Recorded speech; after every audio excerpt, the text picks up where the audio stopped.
په شاړو شګو کې ورخور شي سره ګلونه ټوکوي په شاړو شګو کې ورخور شي سره ګلونه ټوکوي د سپین غره را روان دي د دریاب غیږې لذي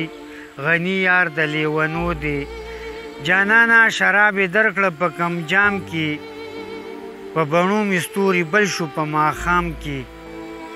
جانانا شراب یې درکړه په کم جام کې په بڼو مې ستوري بل شو په ماښام کې د پښتون باغ بلبل لاړ خسرت وې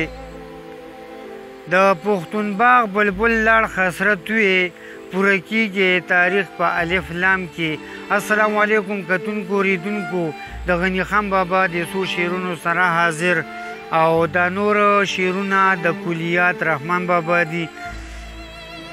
او هم دغه فلسفه رحمان بابا داسې پیش کوي خبر نه یم چې راوستم د کومه بیا مې کوم خوا استوي چې درومه خبر نه یم چې راوستم د کومه بیا مې کوم خواته استوي چې درومه لکه ړوند چې لاس د بل په اوږو کیږدي هیڅ جوره لوړه نه وي ور معلومه لکه ړوند چې لاس د بل په اوږو کیږدي هیڅ جوره لوړه نه وي ور معلومه خدای را پیښه نوې لار کړه نالیدلې خدای را پیښه نوې لار کړه نالیدلې لکه ورانه ماشوړه چې وي سرګومه ښه د وباد او وختونه مو په خیر